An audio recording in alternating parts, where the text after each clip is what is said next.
ఆంధ్రప్రదేశ్లో scrub typhus వ్యాధి అనేది కలకలం రేపుతుంది. సో ఈ ఒక్క రోజులోనే 1317 కేసులు నమోదయ్యాయి రాష్ట్ర వ్యాప్తంగా. అయితే ఇప్పుడు చిత్తూరు, కాకినాడ ఇలాంటి ప్రాంతాల్లో కూడా అత్యధికంగా కేసులు నమోదయ్యాయి. ఏకంగా విజయనగరంలో ఒక మహిళ ఈ వ్యాధి లక్షణాల కారణంగా మరణించినట్లుగా తెలుస్తుంది.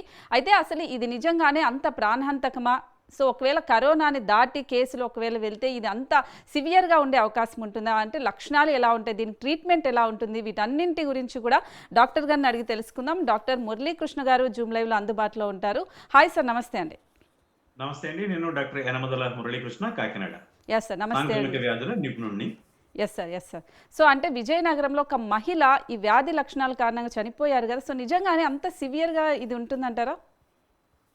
నిజానికి అనేక సాంక్రమిక వ్యాధుల్లాగానే స్క్రబ్ టైఫస్ కూడా సకాలంలో చికిత్స అందిస్తే పూర్తిగా మామూలు మనిషి అయ్యేటువంటి కోలుకునేటువంటి అవకాశం ఉంటుంది.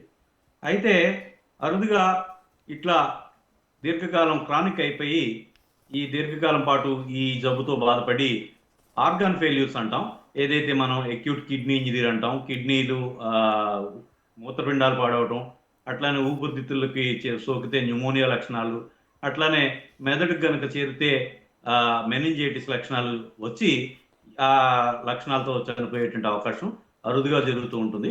నిజానికి ఇది అనేక ఇతర సాంక్రమిక వ్యాధులాగే వైద్యం చేస్తే సులువుగానే నయమయ్యేటువంటి పరిస్థితి. ఎస్, అంటే ఇప్పుడు ఒక మహిళ నిజంగానే 24 గంటల్లోనే ఇలా చనిపోయింది అంటే నిజంగానే సివియర్గా తీసుకోవాల్సిన అవసరం ఉందంటారు కదా. ఇది ఒక్కసారిగా 24 గంటల్లోనూ విషమించేటువంటి పరిస్థితి కాదండి. ఆ మహిళకి బహుశా కొద్ది వారాలుగా కూడా ముందు నుంచి ఈ జబ్బు ఉంది. ఆ జబ్బు విషమించి ఈ ఇతర ఆర్గాన్ ఫెయిల్యూర్ ఏదైతే మనం అంటూ ఉంటాం, అవయవాలు అంతర్గత అవయవాలు ఫెయిల్ అయ్యడం మూలంగా మనిషి వ్యక్తి మహిళ మరణించి ఉంటుంది.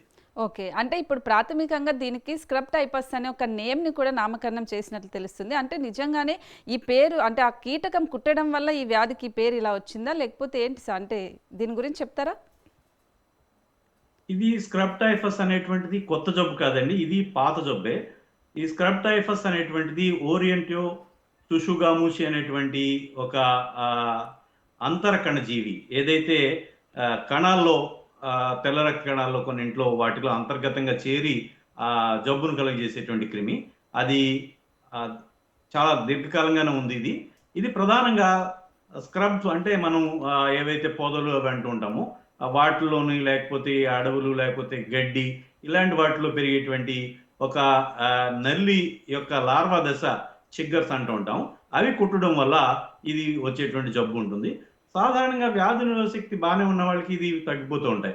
మనకి ఈ చిన్న ఏదైనా ఒక కీటకం కుట్టి అక్కడ ఎస్కార్ అంటాం, ఏదైతే మనకి ఒక పొలుసులాగా ఒక కట్టుతుందో, ఒక అట్ట కడుతుందో, ఆ అట్ట కట్టి అది శరీరం లోపలికి వెళ్ళి వివిధ ప్రాంతాల్లో ఇది జబ్బు కలుగజేసేటువంటి అవకాశం ఉంది.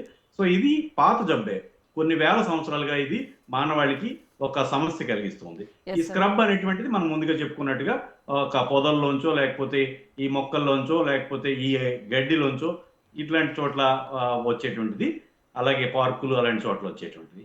అంటే నాకు తెలిసి అందుకని అనుకుంటా చిత్తూరు కానీ కాకినాడ ఇలాంటి ఎక్కువగా కూలి పనులకు వెళ్లే వాళ్ళకి ఎక్కువగా ఈ కేసులు నమోదు అవుతూ ఉన్నట్లు తెలుస్తుంది సార్. అలాంటి వాళ్ళు ఖచ్చితంగా జాగ్రత్తగా ఉండాలంటారా? అంతే కదా. వారికి ఎవరైతే ఈ వ్యవసాయ పనులు ఎక్కువగా చేస్తూ ఉంటారో, లేకపోతే ఈ పారిశుద్ధ్యం పనులు ఎవరైనా చేస్తూ ఉంటారో వాళ్ళకి ఈ ఈ చిగ్గర్స్ ఈ యొక్క చిగ్గర్స్ ఏవైతే లార్వా దశలో ఉన్నటువంటి నల్లికి సంబంధించినటువంటి జాతికి సంబంధించినటువంటి కీటకాలు కుట్టేటువంటి అవకాశం ఉంది. వాళ్ళు తగినంత జాగ్రత్తలు తీసుకోవాలి. ఏదైతే ఇది కుట్టిన వెంటనే ఆ శరీరంలోకి చేరిన తర్వాత అక్కడ ఒక పొక్కులా ఏర్పడుతుంది, దాని మీద ఒక పొర కడుతుంది, దాన్ని ఎస్కార్ అంటాము. ఆ తర్వాత శరీరంలోకి వెళ్ళిపోయి జ్వరం, అట్లనే తీవ్రమైన ఒళ్ళు నొప్పులు, కీళ్ల నొప్పులు ఇట్లా వచ్చేటువంటి అవకాశం ఉంటుంది. ఇటువంటి పరిస్థితుల్లో ఖచ్చితంగా వైద్యుని కనుక సంప్రదించి ఈ డాక్టర్ కనుక ఈ విషయాన్ని కనుక గుర్తించి దానికి తగినటువంటి యాంటీబయాటిక్ ఇవ్వగలిగితే అది చాలా సింపుల్గా, ఏదైనా సరే ఒక సాంక్రమిక వ్యాధి, ఒక ఇన్ఫెక్షస్ డిసీజ్, ఒక అంటువ్యాధి ఉన్నదంటే అది ఖచ్చితంగా ఈ బ్యాక్టీరియా, వైరస్, ఫంగస్, అట్లానే పారాసైట్స్ వల్ల కలిగేటువంటి అంటువ్యాధులు ఏవైతే ఉన్నాయో అవి వైద్యం చేస్తే పూర్తిగా నార్మల్గా అవుతారు. కానీ సకాలంలో వైద్యం చేయాల్సిన అవసరం ఉంది. ముందుకు వెళ్ళిపోయి ఏదైతే అంతర్గత అవయవాలను దెబ్బతీసే పరిస్థితి వస్తుందో అంతవరకు వెళ్తే మాత్రం కొంచెం కొన్ని చోట్ల అరుదుగా అయినా సరే మరణాలు సంభవించేటువంటి అవకాశం ఉంది. Yes sir. అంటే ఇప్పుడు ఈ స్క్రబ్ టైపస్ అనే వ్యాధి కూడా అంటువ్యాధిగా మనం భావించే అవకాశం ఉంటుందంటారా? అంటువ్యాధి అంటే ఏంటి? ఒక బ్యాక్టీరియా లేదా ఫంగస్ లేదా వైరస్ లేదా బట్ ఈ పారాసైట్స్ క్వశ్చన్ వల్ల ఎందుకు వచ్చేది. ఒక అడిగానంటే మలేరియా ఎక్కువగా కానీ స్ప్రెడ్ అవుతూ వస్తుంది కదా! సో ఇప్పటికే 1311 కేసులు అనేది నమోదయ్యాయంటే అంత త్వరగా స్ప్రెడ్ అవుతుంది అనే దాని వివరంగా నేను క్వశ్చన్ అడుగుతున్నాను సార్. ఇది ఏంటంటే సాధారణంగా మనుషుల నుంచి మనుషులకు రావచ్చు. లేదా వచ్చేటువంటి వాటిని గానీ, లేకపోతే కీటకాలు, లేకపోతే చీమలు, దోమలు, లేకపోతే ఇట్లాంటి వాటి వల్ల వచ్చే వాటిని కూడా మనం వాటిని అంటువ్యాధులు అంటూ ఉంటాం. వాటిని ఇన్ఫెక్షస్ డిసీజెస్ అని కూడా అంటూ ఉంటాం. సాంక్రమిక వ్యాధులని పాలిష్డ్‌గా చెప్తూ ఉంటాం. సో, ఈ అంటువ్యాధులు అనేటువంటివి ఖచ్చితంగా సకాలంలో గుర్తించి తగిన వైద్యం గనక అందించగలిగితే పూర్తిగా కోలుకునేటువంటి అవకాశం ఉంది. ఎప్పుడైతే లేట్ అవుతుందో, ఎప్పుడైతే క్రానిక్ అయిపోతుందో అప్పుడు సీక్వెలే కూడా చాలా కాలం పాటు ఈ ఒళ్ళు నొప్పులు, కీళ్ళ నొప్పులు ఉండిపోవడం, అట్లనే కిడ్నీ యొక్క ఇంజరీ ఏమన్నా అయితే, అట్లనే మెదడులోకి కనుక వెళ్తే వాళ్ళకి అనేక సీక్వెల్ ఏవైతే పరిణామాలు, దుష్పరిణామాలు కొంతకాలం కొనసాగుతాయి. కాబట్టి దీన్ని సకాలంలో గుర్తించడం. ఏదైనా సరే ఒక వ్యక్తి ప్రత్యేకించి ఇక్కడ సందర్భంలో వ్యవసాయ కూలీలో, లేకపోతే ఈ పొదలు వాటిని క్లియర్ చేసేవాళ్ళో, లేకపోతే పారిశుద్ధ్య సిబ్బందో వాళ్ళకి చర్మం మీద ముఖ్యంగా చేతుల మీద కానివ్వండి, కాళ్ళ మీద కానివ్వండి, వాటికి ఎస్టార్ ఒక పొక్కు తరహాలో ఏర్పడి దాని మీద ఒక పొర కట్టేసినటువంటిది ఉంటే వాళ్ళు ఖచ్చితంగా వైద్యం చేయించుకోవాలి. అట్లనే జ్వరం ఉంటే కూడా నిర్లక్ష్యం చేయడానికి లేదు. ఓకే. అంటే ఇప్పుడు దట్టు చలికాలం కూడా కాబట్టి జ్వరం కానీ ఇలాంటివి మీరు చెప్పారు కొన్ని లక్షణాలు. సో ఈ లక్షణాలు వచ్చిన తర్వాత మామూలుగా కోల్డ్, కాఫ్ వచ్చిన వాళ్ళకి కూడా ఇది త్వరగా అటాక్ అయ్యే అవకాశం ఉంటుందా డాక్టర్? ఇప్పుడు సాధారణంగా సాంక్రమిక వ్యాధులు అనేటువంటివి ఎవరికైనా సరే కొంచెం ఇమ్యూనిటీ తక్కువ ఉన్న వాళ్ళకి, కొంచెం పోషకాహార లోపం ఉన్న వాళ్ళకి, తగిన తిండి తిన్న వాళ్ళకి, లేకపోతే ఏదైనా కొంచెం లిక్కర్ తీసుకున్న వాళ్ళకి, బాగా బక్క ఉన్న వాళ్ళకి ఎక్కువగా ఈ జబ్బు కొంచెం తీవ్రంగా ఉండేటువంటి అవకాశం ఉంది. కాబట్టి ఏదైతే మనం జనరల్ హెల్త్‌ని తగిన పోషకాహారం తీసుకుంటూ అన్ని అంటే పండ్లు, కూరగాయలు, మాంసాహారం అన్ని సమపాళ్లలో తీసుకునేటువంటి వాళ్ళలో ఈ వ్యాధి నిరోధక శక్తి బాగుంటుంది. అట్లాంటివి వచ్చినప్పుడు కూడా వారికి శరీరమే అదుపు చేసేటువంటి పరిస్థితి ఉంటుంది. ఎవరైతే శరీరం అదుపు చేయలేని పరిస్థితి ఉంటుందో వాళ్ళకి మాత్రమే ఎక్కువ. నిజానికి ఈ ఈ నల్లి ఈ లార్వా అనేటువంటిది కొట్టడం అనేటువంటిది, ఈ చిగ్గర్ కొట్టడం అనేటువంటిది చాలా సహజమైన విషయం. చాలా ఎక్కువగా ఊహించినంత ఎక్కువగా జరుగుతూ ఉంటుంది. అయినప్పుడు కూడా చాలా ఈ వందల మంది మాత్రమే అవుతున్నారంటే వాళ్ళలో కొంచెం ఇమ్యూనిటీ తక్కువ ఉండడం, లేదా ఎక్కువగా ఎక్స్‌పోజ్ అవ్వడం. ఎక్కువ ఇనాక్యులమ్ అంటాం. ఏదైతే ఈ బ్యాక్టీరియా దీన్ని రికెట్సియా అంటాము. ఈ రికెట్సియా అనేటువంటిది ఎక్కువ సంఖ్య మోతాదులో శరీరంలో చేరడం మూలంగా వీళ్ళలో జబ్బు ముందుకెళ్ళేటువంటి అవకాశం ఉంది. ఓకే. అంటే ఇప్పుడు ఇది ఒకవేళ వచ్చిన వాళ్ళు ఎవరైనా కూడా సో త్వరగా వెళ్తే బాగానే ఉంటుంది. లేదంటే ప్రాణాంతకం అయ్యే అవకాశం ఉంటుందనేది ఎందుకంటే ఒక మహిళ చనిపోయిన తర్వాత ఇది కూడా చాలా సివియర్ ఏమో, చనిపోతారేమో అనే అపోహ స్ప్రెడ్ అయిపోయింది డాక్టర్. సో దీనికి సంబంధించి ఏం చెప్తారు? నిజానికి ఈ స్క్రబ్ టైఫస్ అనేటువంటిది పాత జబ్బు, అలాగే తేలికైన జబ్బు. దీనికి చాలా సింపుల్ మందులు ఏవైతే టెట్రాసైక్లిన్ తరగతికి చెందినవో, లేదా మైక్రోలైట్స్ తరగతికి చెందినవో, రిఫామైసిన్స్ తరగతికి చెందిన మందుల్ని 10 రోజుల నుంచి ఒక 2 వారాల పాటు మందులు ఇస్తూ ఉంటారు. పేషెంట్ యొక్క పరిస్థితిని బట్టి డాక్టర్లు ఏ మందు ఇవ్వాలి అనేటువంటిది, ఏ తరగతికి చెందిన మందు ఇవ్వాలి అనేటువంటిది ఎంచుకుని వాళ్ళు వైద్యం చేస్తూ ఉంటారు. ఎప్పుడైతే తగినంత ముందుగానే వైద్యం గనక అందితే ఎప్పుడు కూడా ఈ ఎస్కార్ ఉన్నప్పుడు, అట్లనే ఈ జ్వరం ఉన్నప్పుడు, ఒళ్ళు నొప్పులు ఉన్నప్పుడు, కీళ్ళ నొప్పులు ఉన్నప్పుడు ముందుకు ముందే వైద్యుని సంప్రదించడం ఎంతైనా అవసరం. అటువంటి పరిస్థితుల్లో పూర్తిగా ఉపశమనం లభిస్తుంది. పూర్తిగా కోలుకుంటారు. ఆ రకంగానే దుష్ఫలితాలు కూడా దుష్పరిణామాలు కూడా ఏమీ లేకుండా ఉండిపోతాయి. యెస్. ఎప్పుడైతే దీన్ని నిర్లక్ష్యం చేస్తామో, ఎప్పుడైతే ఎక్కువ కాలం దీన్ని వదిలేస్తామో అప్పుడు ఈ సీక్వెలే అట్లనే కిడ్నీ ఇంజరీ అయినప్పటికీ క్రియాటిన్ అనేది కూడా దీర్ఘకాలం పాటు ఎక్కువగా ఉండటం, అట్లనే ఒక మబ్బు తరహాలో అంటే ఒక మైల్డ్‌గా ఉండడం, ఇలాంటివన్నీ కూడా అలాగే ఊపిరితిత్తులకు చేరితే గనక బాగా దగ్గు, ఆయాసం, న్యూమోనియా ఇలాంటి పరిస్థితులకి దారితీస్తుంది. కాబట్టి ముందుగానే తగిన వైద్య చికిత్స చేయించుకోవడం అనేటువంటిది ఏదైనా జబ్బుకి ప్రత్యేకించి ఈ సాంక్రమిక వ్యాధులకి మనం దాని నుంచి రక్షణ పొందడానికి అత్యవసరమైనటువంటి విషయం. Yes doctor. అంటే ఇంతకుముందు మీరు చెప్పారు పొదల్లోనూ లేదా కూలి పనులు చేసే వాళ్ళకి త్వరగా ఇది స్ప్రెడ్ అయ్యే అవకాశం ఉంటుంది అని. సో ఇది చూసిన తర్వాత కొంతమంది ఆ సిటీలో రాదులే, సో మేము ఉండొచ్చులే అనే నెగ్లిజెన్స్ కూడా ఉంటుంది కదా, సో అలాంటి వాళ్ళకి ఏం చెప్తారు డాక్టర్?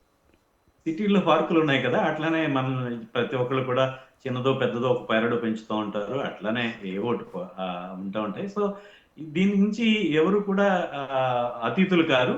కానీ కొన్ని వృత్తులు కొన్ని ప్రదేశాల వల్ల ఎక్కువ ఈ జబ్బుకి గురయ్యేటువంటి ప్రమాదం లేదా అవకాశం ఉంటుంది.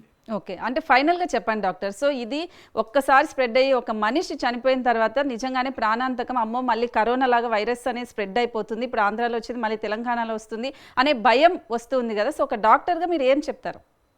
ఒక అదృష్టం ఏంటంటే ఇది మనుషుల నుంచి మనిషికి సోకేటువంటి అవకాశం లేదు. కేవలం నల్లుల యొక్క లార్వా ద్వారానే చిగ్గర్స్ అంటూ ఉంటాం. వాటి ద్వారానే సోకుతుంది. కాబట్టి వీటికి ఎక్స్‌పోజ్ కాకుండా ఉండటం. మనం చాలా మందికి చాలా కాళ్ళకి లేకపోతే చేతులకి లేకపోతే మెడ మీద, మొహం మీద ఈ చిన్న చిన్న పొక్కులయి రావడం అంటే అనేక రకాలైన కీటకాలు ఉంటాయి. ఆ కీటకాల్లో మనకు అనేకం సింపుల్‌గానే కలుగజేస్తూ ఉంటాయి. కానీ ఈ చిగ్గర్స్ మూలంగా ఈ ఎస్కార్ ఏర్పడడం అట్లనే దాని నుంచి ఈ స్క్రబ్ టైఫస్ జ్వరానికి దారితీయటం అనేటువంటి ఉంటుంది. సో ఇప్పుడు ముందుగా ప్రధానంగా ఇతర కీటకాల నుంచి మనం ఎట్లాగా రక్షణ తీసుకుంటూ ఉంటామో మనం మన చుట్టుపక్కల ఈ నీళ్లు నిలవ లేకుండా లేకపోతే పిచ్చి మొక్కలు గడ్డి మొక్కలు పెరగకుండా ఏ రకంగా చూసుకోవాలి. అట్లనే మనం కొన్ని మనం చూస్తూ ఉంటాం వీడియోలు, అవన్నీ మనం అలవాటు చేసుకోవాల్సిన అవసరం ఉంది. ఏదైతే పొలంలోకి వెళ్ళేటప్పుడు బూట్స్ వాడుతూ ఉంటారు చాలా మంది, మోకాళ్ళ వరకు ఉండేటువంటి ఒక రబ్బరు బూట్లు ఎక్స్‌పోజ్ కాకుండా ఉండేవి. ఇలాంటివన్నీ కూడా మనం అలవర్చుకోవాల్సిన అవసరం ఉంది. ఇవి మనకి ఇవి ఆవాస ప్రాంతాలు. ఏవైతే ఈ నల్లులకో లేకపోతే దోమలకో లేకపోతే ఇతర కీటకాలకో ఆవాసాలు ఏంటంటే ఆ స్క్రబ్స్ ఏవైతే ఆ పొదలు అనేటువంటివి లేదా గడ్డి అనేటువంటివి వాటిలోకి మనం వెళ్తున్నాం. సో అలాంటప్పుడు మనం తగినంత జాగ్రత్త తీసుకోవాలి. ఆ చేతులకి అవి కూడా గ్లోవ్స్ వేసుకోవడం లేకపోతే కాళ్ళకి బూట్లు వేసుకోవడం. వ్యవసాయ పనులు చేసుకున్న వాళ్ళు ఖచ్చితంగా ఇలాంటి విషయాల్ని వాళ్ళు అడాప్ట్ చేసుకోవాల్సిన అవసరం ఉంది. సో ఇదేం పెద్ద విషయం కాదు. ఒకసారి కొనుక్కుంటే జీవితకాలం వచ్చేస్తుంది. కాబట్టి సో ఇలాంటి బూట్లు వేసుకోవడం అట్లనే ఇలాంటి వాటికి ఎక్స్‌పోజ్ కాకుండా ఉండటం. అట్లనే ఇళ్లలో కూడా ఎక్కడ పడితే అక్కడ చెత్త అది లేకుండాను, అట్లనే పొదలు అవి మనం ఏదైనా మొక్కలవి పెంచుతూ ఉంటే వాటిని ఎప్పటికప్పుడు శుభ్రంగా గడ్డి అవి కూడా పిచ్చిగా మొక్కలు పెరగకుండా ఉండేటట్టుగా చూసుకోవాల్సిన అవసరం ఉంది. సో ఎప్పుడైతే ఈ ఎక్స్‌పోజర్ తగ్గిందో, ఎప్పుడైతే మనం వాటిని కాట్లకి లేదా నల్లి కాట్లకి లార్వా కాట్లకి మనం దూరంగా ఉంటామో అప్పుడు వాటి నుంచి ఏదైతే ఇతర దోమల నుంచి రక్షణకి ఏ రకమైనటువంటి చర్యలు తీసుకుంటా ఉంటాము. ఒక పిచ్చి మొక్కలు లేకుండా ఉండటం, చెత్తా చెదారం లేకుండా ఉండటం, నీరు నిల్వ లేకుండా ఉండటం, ఇలాంటి లక్షణాలు ఇలాంటి జాగ్రత్తల మూలంగా మనం ఈ స్క్రబ్ టైఫస్ నుంచి రక్షణ పొందొచ్చు. అదేవిధంగా ప్రత్యేకించి ఆ వృత్తులకి ఆయా వృత్తులు ఈ పారిశుద్ధ్య పనివారు కానివ్వండి, వ్యవసాయ పనిదారులు కానివ్వండి, వారు తగిన రక్షణ వ్యవస్థను, రక్షణ పరికరాలను వాడడం అనేటువంటిది ఇప్పుడు మనం ఖచ్చితంగా చూసుకోవాల్సిన అవసరం. Yes right doctor. Thank you so much. మీరు చాలా వాల్యుబుల్ ఇన్ఫర్మేషన్ అయితే అందించారు. సో చాలామంది స్క్రబ్ టైఫస్ వచ్చిన తర్వాత చనిపోతారేమో, అది ప్రాణాంతకమని భయపడుతూ ఉంటారు. సో అలా ఏమీ కాదు, కొన్ని ప్రికాషన్స్ తీసుకోండి. సో పొలాల్లో పనిచేసే వాళ్ళు ఇలాంటి వాళ్ళు జాగ్రత్తలు తీసుకోండి. అలాగే ఇంటి దగ్గర ఎవరైనా పెరట్లో ఇలాంటి మొక్కలు ఏదైనా పెంచేటప్పుడు కానీ లేదా అక్కడ క్లీనింగ్ చేసేటప్పుడు జాగ్రత్తగా ఉండాలి అంటూ కూడా డాక్టర్ కూడా సూచిస్తున్నారు. బట్ ఏదైనా జ్వరం కానీ లేదంటే ఏదైనా మీకు అనీజీగా అనిపించినప్పుడు తప్పకుండా వెళ్ళి డాక్టర్ని అయితే సంప్రదించాల్సిన అవసరం అయితే ఉంది. చూస్తూనే ఉండండి బులెటిన్ టీవీ.